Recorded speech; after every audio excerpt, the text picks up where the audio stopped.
Welcome to special analysis. నేను రమా మండవ.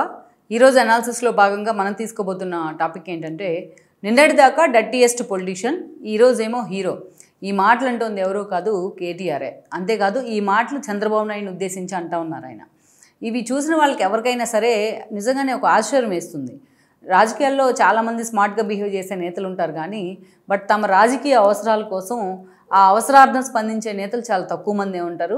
అలాంటి వాళ్ళలో ముందు వరుసలో ఉండేది ఎవరు అంటే అటు కేసీఆర్ కానీ ఇటు కేటీఆర్ కానీ. సో తమ స్వార్థం తాము చూసుకునే నేతల్లో ముందుండే వాళ్ళు ఎవరైనా ఉన్నారంటే వాళ్ళిద్దరే ప్రజెంట్ పాలిటిక్స్లో.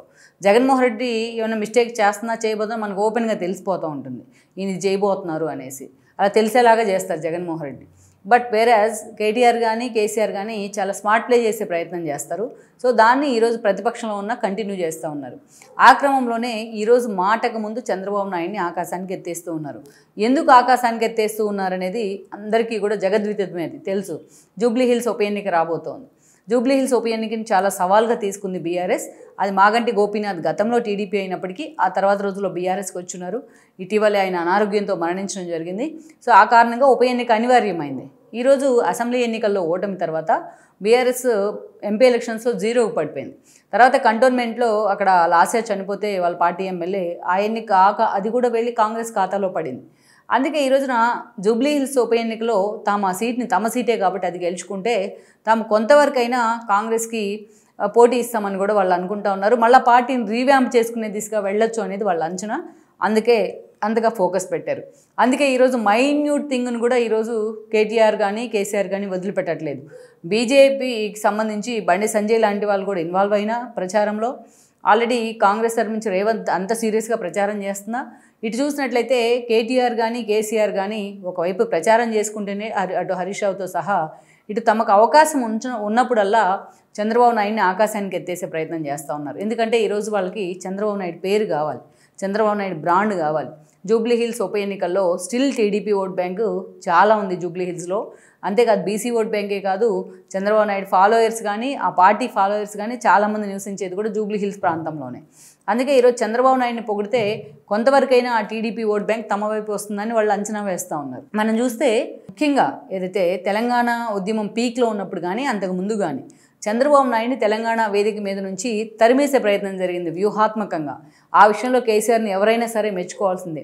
ప్రత్యర్థుల్ని కేసులు పెట్టో ఇంకో విషయంలోనో వేటాడడం వేరైతే, పూర్తిగా అలాంటి పార్టీని టీడీపీ లాంటి ఒక పార్టీని అసలు తెలంగాణ వేదిక మీదే లేకుండా, రాజకీయ వేదిక మీదే లేకుండా తరిమేయడం అనేది అది మామూలు విషయం కాదు. ఆ విషయంలో కేసీఆర్ సక్సెస్ అయ్యారు. తెలంగాణ ఉద్యమం పీక్లో ఉన్నప్పుడు చంద్రబాబు నాయుడు రామా అన్న అది ఒక బూతుగా చూసేవాళ్ళు. ఆయన రెండు ప్రాంతాల్లో తనకు సమానం అంటే రెండు కళ్ళ సిద్ధాంతం అన్నారు. పెద్ద కారణాలు లేకుండానే చంద్రబాబు నాయుడిని తెలంగాణ వ్యతిరేకంగా ముద్రేసే ప్రయత్నం చేశారు. గట్టిగా తుమ్మిన తెలంగాణ వ్యతిరేక అనేవాళ్ళు. సో ఈ క్రమంలో టీడీపీ తెలంగాణలో పూర్తిగా వాషౌట్ వచ్చి, పూర్తిగా అనలేము, కొంతవరకు వాషౌట్ అవుతూ వచ్చింది. తెలంగాణ రాష్ట్రం సిద్ధించిన తర్వాత తెలంగాణలో మ్యాక్సిమం 15 సీట్లు గెలుచుకుంది టీడీపీ. బట్ ఆ రోజు కేసీఆర్ సీఎం అయ్యారు. ఆయన ఆ 15 మందిని కూడా మ్యాక్సిమం తన పార్టీలో చేర్చుకునే ప్రయత్నం చేశారు. 18 ఉప ఎన్నికల్లో 18 ముందస్తు ఎన్నికలు ఆ ఎన్నికల్లో ముందస్తు ఏ కారణం లేకుండానే వెళ్ళారు కేసీఆర్. అయితే ఆ ముందస్తు ఎన్నికల్లో చంద్రబాబు నాయుడు కాంగ్రెస్తో పొత్తులు పెట్టుకున్నారు, బీజేపీతో డిఫరెన్సెస్ వచ్చి దాన్ని కూడా ఎక్స్‌ప్లాయిట్ చేశారు కేసీఆర్. ఎందుకంటే ఒక సెంటిమెంట్ అస్త్రంగా తీసుకెళ్లారు జనంలోకి. ఆ ఎన్నికల్లో కూడా టీడీపీ పూర్తిగా ఒక 2 సీట్లే సాధించుకుంది. ఆ తర్వాత ఆ ఇద్దరిని కేసీఆర్ సీఎం అయిన తర్వాత తన పార్టీలో చేర్చుకుని టీడీఎల్పీని కూడా విలీనం చేసుకున్నారు. అంటే టీడీపీ మొత్తం భూస్థాపితం అయిపోయింది తెలంగాణలో అనుకున్నారు కేసీఆర్. కానీ ఆ క్యాడర్, ఆ పార్టీ పుట్టింది తెలంగాణ వేదిక మీద, ఆ పార్టీ జెండా పైకి ఎగిరింది తెలంగాణ వేదిక మీద. ఆ ముహూర్త బలం అంత స్ట్రాంగ్గా ఉంది కాబట్టి టీడీపీ స్టిల్ ఇప్పటికీ ఆ స్థాయిలో క్యాడర్ ఉంది తెలంగాణలో. అందుకే కేసీఆర్ నేను చంపేశాను అనుకున్నారు టీడీపీని కానీ బట్ అది ఎప్పటికప్పుడు మళ్ళీ ఫీనిక్స్ పక్షిలాగా పైకి లేస్తానే ఉంది.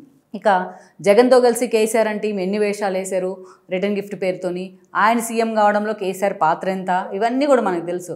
కేటీఆర్ కన్నా ఒక దశలో జగన్మోహన్ రెడ్డి తన దత్తపుత్రుడు అంటూ కూడా ఫీల్ అయ్యేవాళ్ళు కేసీఆర్ లాంటి వాళ్ళు. సో ఇలాంటి అరాచకాలన్నీ జరుగుతూ వచ్చాయి అనేది మనకు తెలిసిందే. ఇక ఓటుకు నోటు దగ్గర నుంచి ఏదైతే కాంగ్రెస్తో చంద్రబాబు పొత్తులు పెట్టుకుని తెలంగాణలో ప్రచారం చేయడం వరకు చాలా అసహ్యంగా కేసీఆర్ లాంటి వాళ్ళు బిహేవ్ చేశారు. ఆయన అరెస్ట్ అయినప్పుడు ప్రపంచం మొత్తం ఒక పక్క ఉంటే తండ్రి కొడుకులు ఇద్దరు ఇంకో పక్క ఉన్నారు. ఆ రోజు ఇది ఒక మిలీనియం జోక్గా కేటీఆర్ లాంటి వాళ్ళు వర్ణిస్తే ఇప్పుడు ఆయన దాన్ని ఏదో కవర్ చేసుకునే ప్రయత్నం చేస్తున్నారు. కానీ ఆ రోజు ఆయన అన్న మాటలు రికార్డెడ్ ఉన్నాయి. సాక్షాత్తు లోకేషే ఫోన్ చేసినా కూడా ధర్నాలు తెలంగాణలో వద్దు, కావాలంటే ఏపీలో చేసుకోండి, అక్కడ చేయించుకోండి, ఇక్కడ లాండర్ ప్రాబ్లం రావద్దు అంటూ కూడా ఆయన మాట్లాడారు. ఈరోజు వీళ్ళు క్రియేట్ చేయొచ్చు లాండర్ ప్రాబ్లం, వీళ్ళు చేస్తే అదేమో సంసారం, వేరే వాళ్ళు చేస్తే వ్యభిచారం అది. సో ఇదే కేసీఆర్ కనీసం దాన్ని ఖండించే ప్రయత్నం చేయాలి. ఇదే హరీష్ రావు పక్క రాష్ట్రంలో అరెస్టులు మాకేం సంబంధం అంటూ మాట్లాడారు. కానీ చంద్రబాబు నాయుడు జైలు నుంచి బయటకు వచ్చిన తర్వాత కేసీఆర్ ఓటం పాలై ఆయన ఫామ్ హౌస్లో బాత్రూంలో పడి తుంటి విరగొట్టుకుని హాస్పిటల్లో ఉంటే ఆయన పరామర్శించడానికి కూడా వెళ్ళున్నారు. అంటే ఎక్కడ పెద్దగా వెండెట్టాక ఆయన ప్రాముఖ్యత ఇవ్వరు కాబట్టి, శత్రువుల మీద ప్రతీకారానికి. దాన్ని గెలిచి సీఎం అయిన తర్వాత ఎలాగైనా సరే చంద్రబాబు నాయుడుతో సత్సంబంధాల కోసం అటు కేటీఆర్ కానీ, ఇటు కవిత కానీ, ఇటు కేసీఆర్ కానీ చాలా తీవ్రంగా ప్రయత్నిస్తూ ఉన్నారు. ఇలాంటి సమయంలోనే ఈ రోజున ఉప ఎన్నిక వచ్చింది, జూబ్లీ హిల్స్ ఉప ఎన్నిక. సో అందుకనే ఆ ఓట్ బ్యాంక్ ఉంది కాబట్టి టీడీపీ సాలిడ్ ఓట్ బ్యాంక్ ఉంది, బీజేపీ పొత్తుల్లో ఉన్నాం కాబట్టి మనం పోటీ చేయొద్దు అని చంద్రబాబు నాయుడు, పవన్ కళ్యాణ్ నిర్ణయం తీసుకున్నారు. ఆ ఓట్ బ్యాంక్ని తమ వైపు తిప్పుకునే ప్రయత్నం, ఆ సెంటిమెంట్ని తమ వైపు క్యారీ చేసే ప్రయత్నం జరుగుతూ ఉంది. అందుకని ఈరోజు కేటీఆర్ మాటకు ముందు చంద్రబాబు నాయుడు ఢిల్లీలో హీరో అంటాడు ఒకవైపు నిజమైన బ్రాండ్ ఆయన ఏపీకి అంటాడు. చంద్రబాబు నాయుడు పరిపాలన రేవంత్ రెడ్డితో కంపేర్ చేస్తూ రేవంత్ రెడ్డి నిత్యం తిడతానే ఉన్నారు వాళ్ళు. అలా మాటకు ముందు ఒక చంద్రబాబు, మాట తర్వాత ఒక చంద్రబాబు, నిద్రలో కూడా ఈరోజు తండ్రి కొడుకులు చంద్రబాబు నాయుడు పేరే కలవరిస్తూ ఉన్నారు. సో దట్ ఈస్ చంద్రబాబు అంటూ మాట్లాడుతూ ఉన్నారు మాటకు ముందు. సో అందుకే నేను టైటిల్ పెట్టాను, నిన్నటిదాకా డట్టియెస్ట్ పొలిటీషియన్ అన్నారు, ఈరోజు ఏమో హీరో అంటా ఉన్నారు, దేవుడు అంటా ఉన్నారు అనేసి. మరి ఈరోజు ఈ డ్రామాలను కనుక్కోలేనంత అమాయకులేం కాదు జూబ్లీ హిల్స్ ప్రజలు. లెట్స్ సీ మరి ఈ ఇంపాక్ట్ ఎంతవరకు ఏదైతే ప్రభావం చూపిస్తుంది అనేది కూడా మనం చూడాల్సి ఉంది జూబ్లీ హిల్స్ ఉప ఎన్నికలో. Please share, like and subscribe R24 Telugu YouTube channel.